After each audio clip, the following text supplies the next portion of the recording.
नमस्कार, स्वागत है आपका हमारे YouTube चैनल लक्ष्य शूटर्स में। मैं लक्ष्य यादव आप सभी का अपने YouTube परिवार लक्ष्य शूटर्स में स्वागत करता हूं। जैसे कि क्लास 10 का हमने जैव प्रक्रम के चैप्टर को टोटल 5 लेक्चर में कंप्लीट कर दिया है। अभी हम लोग सेकंड बायो के चैप्टर देखेंगे, जिसमें कि चैप्टर का नाम है जीव जन्म कैसे करते हैं।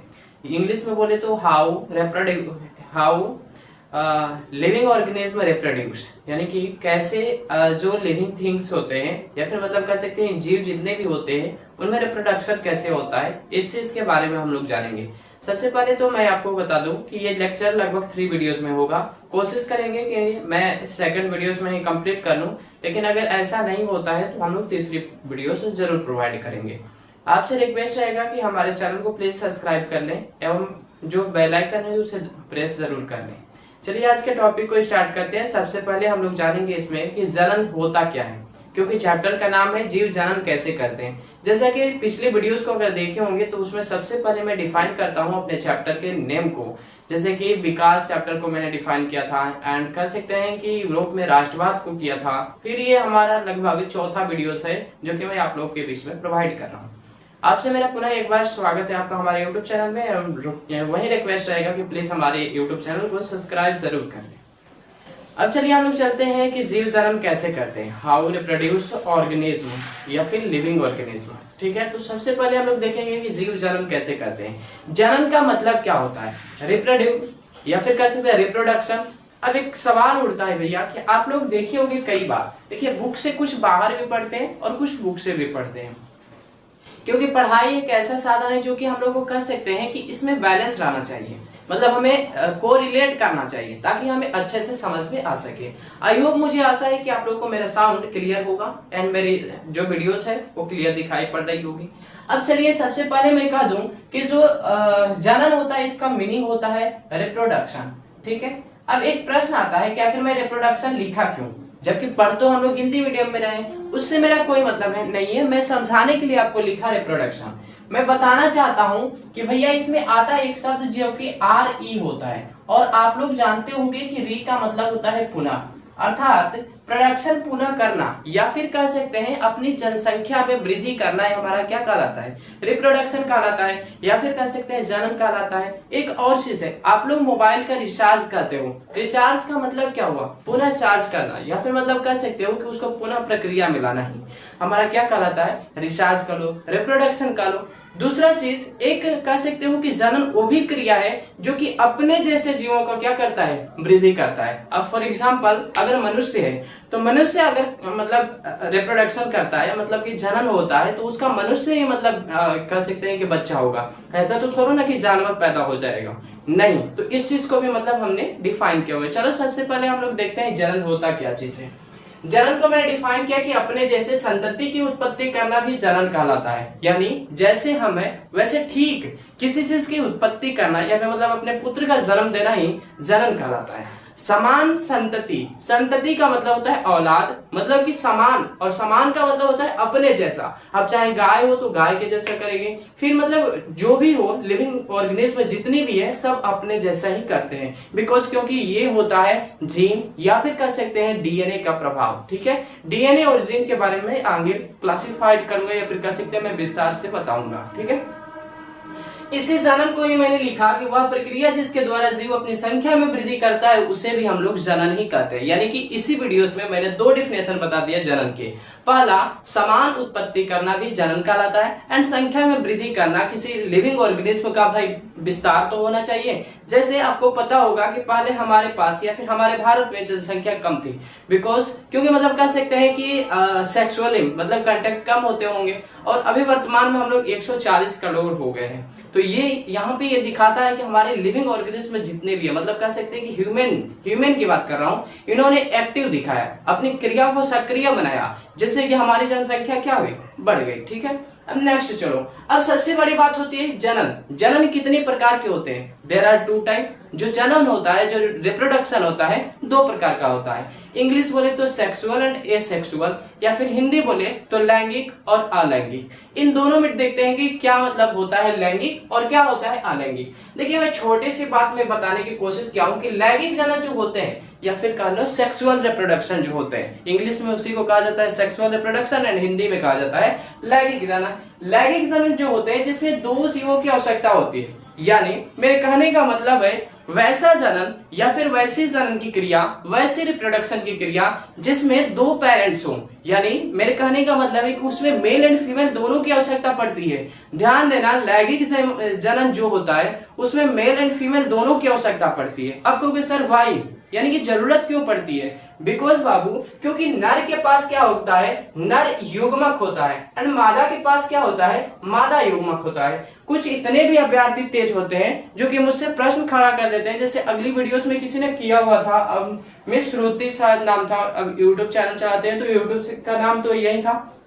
उन्होंने बहुत छोटा सवाल किया था जो कि मैंने वीडियोस में पहले ही बता रखा था। इसमें भी बहुत सारे ऐसे होंगे जो कि आ जाएंगे और कह देंगे सर नर और मादा नहीं बताए क्या होता है। नर का मतलब होता है लड़का, यानी लड़का होगा तो उसको नर कहा जाता है और लड़की होगी तो उसको मादा कहा जाता है। ठीक है, अब देखो मैंने कहा कि नर के पास होता है नर युग्मक एंड मादा के पास होता है मादा युग्मक, लेकिन फिर भी इससे भी तुम लोगों को क्लियर नहीं हुआ होगा कि भैया ये जो नर मादा युग्मक या फिर कह सकते हैं नर युग्मक या मादा युग्मक होता क्या है। तो मैं इसको डिटेल से बताऊं तो जो हमारे नर युग्मक होते हैं बाबू, इनके पास होता है शुक्राणु या फिर कह सकते हो स्पर्म, इंग्लिश में कहा जाता है इसी को स्पर्म। ठीक है, अब स्पर्म होता क्या चीज है ये भी कहोगे, तो स्पर्म में जो होता है एक छोटा होता है लेकिन इसमें गति करता है। अब गति करने का मतलब क्या है, जस्ट लाइक ऐसे होता है, ये हमारा टेल हो गया, देन ये इसको क्या करता है, पुश करता है और ये अंडाशय में भेजता है। मैं आगे बताऊंगा आपको, डिटेल से पढ़ाऊंगा, ऐसा बात नहीं है, मैं किसी भी टॉपिक को छोड़ने वाला नहीं हूँ। लगभग जितने लोग जैव प्रक्रम के चैप्टर को कंप्लीट करके आए होंगे वो लोग जानते हैं कि हर टॉपिक को मैंने टच किया है। ठीक है, अब देखो यहाँ पे क्या हुआ कि मैंने कहा कि शुक्राणु क्या होते हैं, छोटे होते हैं लेकिन ये गति करते हैं। अब कहोगे सर गति का मतलब क्या होता है, गति का मतलब होता है मोशन, यानी मतलब संचरण में होते हैं, मतलब ये किसी को पुश करते हैं, भैया तुम अंदर चल ऐसा करते रहते हैं। ठीक है, नेक्स्ट आ जाओ। नेक्स्ट मैंने मादा का बात किया था और मादा में भी कहा था मादा युग्मक होते हैं और मादा युग्मक में क्या होता है भैया, अंडाणु होता है और अंडाणु तो बड़े होते हैं बट गति नहीं करते हैं। अब कहोगे सर ऐसा मतलब क्या है, मतलब हम लोगों को कुछ नहीं समझ में आया। बाबू एक आसान भाषा में समझते हैं। देखो जैसे मैंने कहा कि जब हमारे पास शुक्राणु है, यानी कि लड़की के पास क्या होता है, शुक्राणु होता है, इसी को इंग्लिश में कहा जाता है स्पर्म। ठीक है, स्पर्म, और हिंदी में कहा दिया जाता है बीज। ठीक है, अब देखो जब शुक्राणु हमारा है और मैंने कहा अंडाणु, अब क्या कहा, मैंने कहा कि अंडाणु किसके पास होता है, गर्ल्स के पास या फिर कह सकते हो मादा के पास, और शुक्राणु किसके पास होता है, बॉयज या फिर कह सकते हो आप नर के पास। अब मैंने कहा कि भैया जो शुक्राणु है ये गति करता है बट अंडाणु गति नहीं करता है। बिल्कुल करेक्टली बात, आज और समझाता हूँ कैसे। जैसे मान लीजिए आप संभोग करने के लिए खुद जाते हो, मतलब कि खुद लड़का जाता है या फिर लड़की, कहोगे सर लड़का, ऑब्वियसली लड़का ही जाता है। तो इसमें जो संभोग करते हैं, जिससे कि मतलब हम लोग कह सकते हैं शुक्राणु जब आता है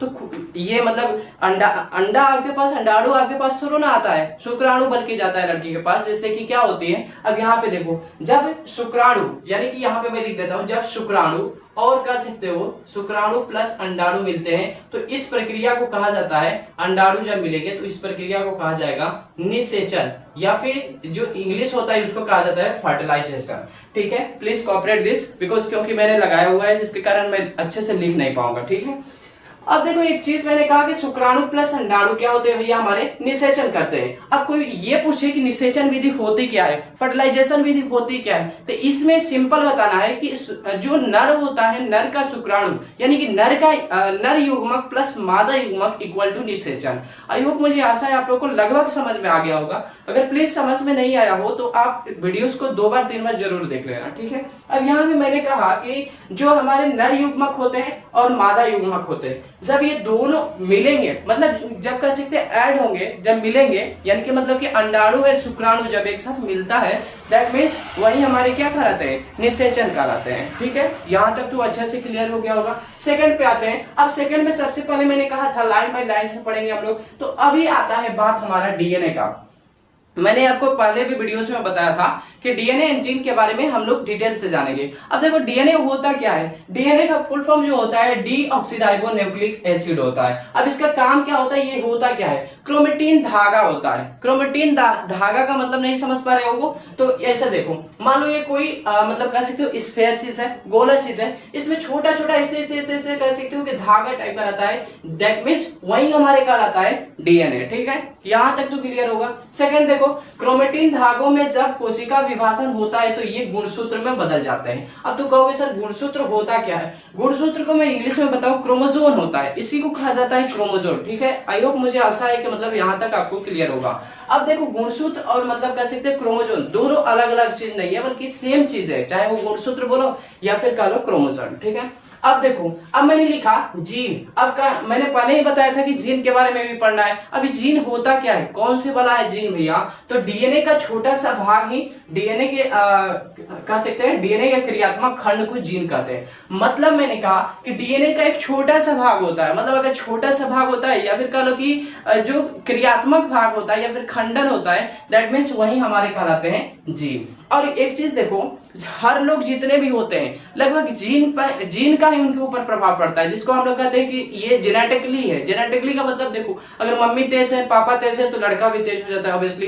कभी कभी देखते होंगे कि अगर मम्मी को ये क्या बोलते हैं उसको, आंखों में प्रॉब्लम हो जाती है, कलर ब्लाइंडनेस शायद होता है, तो अगर मम्मी को हो या फिर पापा को हो तो लड़की को भी हो जाता है। दैट मीन्स ये हमारी जेनेटिकली चीज हो जाती है। ठीक है, नेक्स्ट आ जाओ गुणसूत्र या फिर जिसको कहते हैं, मैंने इंग्लिश में कहा क्रोमोसोम। अब देखो क्रोमोसोम जो होता है टोटल 23 जोड़ी होता है या फिर कह लो 23 पेयर का होता है, लेकिन ये नर और मादा में समान सिर्फ 22 ही होते हैं। ध्यान देना, आप ये मत कहना कि सर आप गलत पढ़ा दिए, बता दो बीच में क्यों मैंने एक हटा दिया है। मैंने कहा कि जो क्रोमोसोम होता है, अर्थात कह सकते हो जो गुणसूत्र होते हैं, ये 23 जोड़ी होते हैं, 23 पेयर होते हैं। अब 23 पेयर में अगर नंबरिंग करें तो आपको पता होगा कि एक पेयर में 2 ठो हो गए, तो 23 में कितने हो जाएंगे, 46 ठो।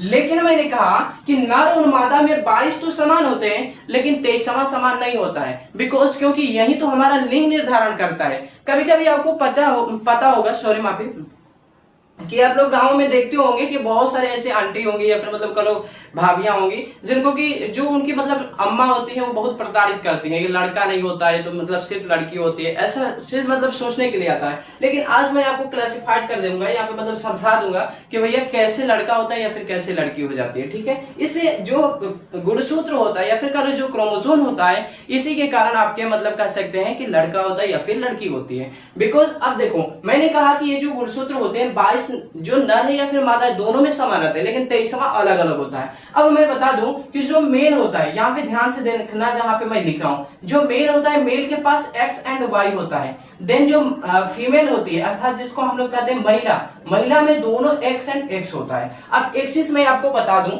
जब एक्स एंड वाई जब कह सकते हैं जेमेट होता है या फिर जाइगोट होता है, देन बॉयज रिप्रोड्यूस होता है या फिर मतलब कह सकते हैं बॉय का जन्म होता है, रिप्रोडक्शन होता है। एंड एक्स अगर मिलता है तो हम लोग कह सकते हैं कि लड़की जन्म होगी। ठीक है, अब यहाँ पे एक चीज आपको पता चल गया होगा कि ये दोष किसके अंदर आता है, बल्कि महिला का नहीं बल्कि पुरुष के पास दोष होता है, क्योंकि भैया इसी के पास एक्स एंड वाई है, उसके पास तो दोनों एक्स एंड एक्स हैं, तो फिर उसका तो कोई दोष ही नहीं है। अगर आप मतलब मेल के पास जो स्पर्म जा रही है या फिर कह लो कि जो क्रोमोसोम जा रहा है, अगर वाई चला जाए तो फिर लड़का पैदा हो जाएगा या फिर लड़के का जन्म हो जाएगा। एंड अगर एक्स ही एक्स जा रहा है तो फिर मतलब कर सकते हैं कि वो लड़की ही जन्म लेगी। ठीक है, अब तो समझ में आ गया। और यही जो 23वां होता है इसी ये अलग होता है और यही हमने लिख दिया है कि लिंग का निर्धारण करता है, और मैंने बता भी दिया कि लिंग का निर्धारण कैसे होता है। अगर अभी भी समझ नहीं आया तो यहाँ पे देखो, यहाँ से अगर मान लो बॉयज या फिर कह लो कि जो नर है, जो मेल है, मेल का अगर वाई चला जाए और इसके पास एक्स ऑलरेडी है ये है, तो इससे लड़का जन्म हो जाएगा। लेकिन यहाँ लिख भी देता हूँ नहीं तो पता नहीं भुला जाएगा। फिर अगर x इसका भी चला जाए एंड देन x इसका भी चला जाए, देन अब इसका जन्म क्या कौन जन्म लेगा, तो गर्ल्स लेगी या फिर लड़की लेगी।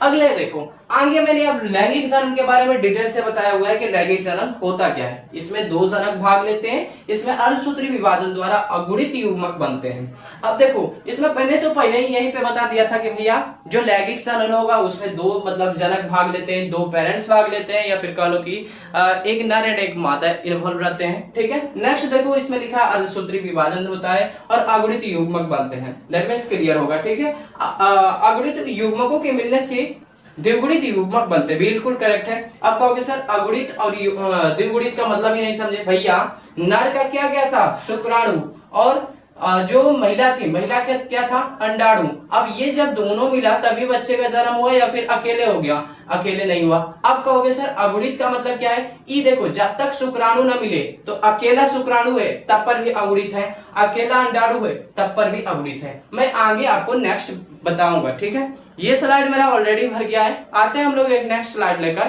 तब तक बने रहिएगा हमारी वीडियोस में। आपसे मेरा रिक्वेस्ट है प्लीज हमारे चैनल को सब्सक्राइब जरूर कर लीजिए ताकि आपको टाइम से वीडियोस मिलती है। चलिए तो नेक्स्ट स्लाइड हम लोग लेकर आ गए हैं और इस स्लाइड में पढ़ेंगे अलैंगिक जनन किसे कहते हैं। जब आपको लैंगिक जनन का पता हो गया, एक चीज उसमें नोट कर लेना, वो मुझसे छूट गई थी, माफी चाहता हूँ। उसमें लिख लेना कि जो बीज वाले पौधे होते हैं उनमें भी लैंगिक जनन ही होता है। याद करना, जो बीज वाले मतलब जो बिया वाले होंगे पौधा, उसमें भी लैंगिक जनन ही होगा। अलैंगिक जनन को इस नेक्स्ट स्लाइड में हम लोग देखते हैं। अब देखो, अलैंगिक जनन सबसे पहले कि होता क्या है। मैंने पहले ही बता दिया था कि अलैंगिक जनन उसे कहते हैं जिसमें एक पेरेंट्स की आवश्यकता होती है। अब वो चाहे नर हो या फिर मादा हो, ये कोई दिक्कत नहीं है। मतलब नर सिर्फ नर भी हो सकता है और सिर्फ मादा भी हो सकती है। क्यों? क्योंकि इसमें युग्मनज बनते ही नहीं है। अब ये जब जायगोट बनबे नहीं करेगा तो फिर इसमें ये मतलब कह सकते हैं कि नर और मादा दोनों युग्मक की जरूरत ही नहीं पड़ती है। फिर नेक्स्ट है कि प्रत्येक कोशिका से नया जीव बनता है। मतलब कि जो पहले की कोशिका है उसी से नए जीव का क्या हो जाएगा, मतलब जन्म हो जाएगा। जैसे फॉर एग्जांपल मान लो एक तो कोई भी पेड़ लो जिसमें कि मतलब टहनी काट कर लगाया जाता है, तो यहाँ से कट किया ले जाकर दूसरी जगह पे रोप देते हो जाता है। दैट मीन्स वही लैंगिक जनन है। ठीक है, अब देखो ये बिना बीज वाले पौधे में होता है। जैसे कि मैंने बताया कि लैंगिक जनन बीज वाले पौधे में होता है, जबकि अलैंगिक जनन बिना बीज वाले पौधे में होगा। नेक्स्ट आ जाओ, अब हम लोग पढ़ेंगे फूल या फिर जिसको कहते हो पुष्प के बारे में। ठीक है, कि पुष्प क्या होता है, या फिर मतलब कह सकते हो कि पुष्प में कौन सी क्रिया होती है, या फिर कह सकते हो कौन सा जनन होता है। ठीक, अब देखो पुष्प में सबसे पहले पढ़ना है कि होता क्या क्या है। तो इसके पास 4 अंग होते हैं। कौन कौन से भैया? सबसे बाह्य दल पुंज। अब बाह्य दल का तो पता चल गया होगा, बाहर वाले जो आवरण होते हैं या फिर परत होते हैं उसको कहा जाता है बाह्य दल पुंज। सेकंड में आता है हम लोग दल पुंज, थर्ड में आता है पुमांग एंड फोर्थ में आता है जयांग। अब देखो जो बाह्य दल पुंज है और जो दल पुंज है, इन दोनों को हम लोग कहते हैं सहायक अंग यानी हेल्पिंग बॉडीज। ठीक है, एंड जो पुमांग होता है उसको कहा जाता है नर भाग, एंड जो जयांग होता है उसको कहा जाता है मादा भाग। ठीक है, अगर मतलब मैंने बता दिया कि ये चीज होते हैं। अब देखो इनको डिटेल से जानते हैं। सबसे पहले तो बाह्य दल पुंज होते क्या चीज है? बाह्य दल पुंज मतलब कि फूल का बाहर वाले आवरण को बाह्य दल पुंज कहते हैं। ठीक है, नेक्स्ट आ जाओ, दल पुंज क्या होता है? दल पुंज का ही दूसरा नाम होता है पंखुड़ी। ठीक है, पंखुड़ी होता है। देखो इसे हम लोग क्या कहते हैं? पंखुड़ी भी कहते हैं। अब आता है नेक्स्ट हमारा पुमांग। अभी पुमांग कौन सी बनाओगे? तो मैंने कहा था पुमांग जो होता है नरभाग होता है, लेकिन इसमें नरभाग जो होते हैं 2 होते हैं। एक हमारा होता है परागकोश एंड एक होता है हमारा पुतंतु। ध्यान से याद रखना, क्योंकि मैं इसमें और इस स्लाइड को जरूर अच्छे से देखना, क्योंकि इसमें VVI क्वेश्चन 3 दिया हुआ है। ये तीनों कंटिन्यू कई बारों से मैं बोर्ड एग्जाम में देख रहा हूँ कि पूछा जा रहा है। ठीक है, अब देखो मैंने कहा कि जो पुमांग होता है ये 2 प्रकार का होता है। एक मतलब प्रकार नहीं, पुमांग में अंग होते हैं। जैसे एक हमारा होता है परागकोश एंड सेकंड होता है पुतंतु। नेक्स्ट मैंने कहा जयांग। जयांग को हम लोग स्त्री केसर के नाम से जानते हैं। जैसे कि मैंने नेक्स्ट में ही बता दिया था कि पुमांग होता है नर होता है, और जो मतलब कह सकते हैं कि और जो जयांग होता है वो स्त्री केसर होता है। लेकिन स्त्री केसर में जैसे पुमांग में 2 पार्ट आता है, उसी तरीके से स्त्री केसर में 3 पार्ट आते हैं। कौन कौन से भैया? वर्तिकाग्र आता है, वर्तिका आता है एंड अंडाशय आता है। इनको सभी को मैं कह सकते हो अंडाशय, वर्तिका, वर्तिकाग्र, इन सभी को मैं एक आपको कह सकते हैं कि इमेज के जरिए समझाऊंगा इसी वीडियोस में। ठीक है, अब देखो यहाँ पे मैंने लिखा नोट करके आपके डाल देना कि निषेचन से पहले पुष्प में परागण की क्रिया होगी या फिर होती है। दोनों भी लिख सकते हो। ध्यान देना, निषेचन से पहले पुष्प में परागण की क्रिया होगी। ठीक है, अब देखो मैंने कहा था कि आपको एक फिगर से समझाऊंगा। देखो ये जो होता है, जैसे मान लो ये मैंने पुष्प का मतलब कह सकते हैं पूरा आवरण बना दिया है। ये वाला जो होता है ये हमारा कहलाता है वर्तिकाग्र, एंड यहाँ से यहाँ तक का जो बीच का होता है इसको कहते हैं वर्तिका, और ये जो हमारा होता है इसको कहा जाता है अंडाशय, एंड ये अंदर वाले को कहा जाता है अंडकोशिका, एंड जो बाहर वाला आवरण होता है इसी को कहा जाता है बीजांड। ठीक है, ध्यान देना। अब कभी कभी क्वेश्चन आ जाता है कि बीजांड क्या करता है, तो ये ही कठोर आवरण प्रदान करता है। जो तुम्हारा अंड कोशिका है उसको कह सकते हो, जो बीजांड होता है वो क्या करता है, हार्ड लेयर मतलब कह सकते हो कि कठोर परत प्रदान करता है। ठीक है, अब यहाँ तक तो हो गया। अब आओ परागण क्या होता है, परागकण क्या होता है, क्योंकि मैंने इधर आप लोगों को कर दिया था, यहाँ तक तो समझ में आ गया था। तो परागकण होता है वर्तिकाग्र पर जाना। वर्तिकाग्र बता दिया, ये होता है वर्तिकाग्र, और यहाँ पे कोई कुछ ला कर रख दे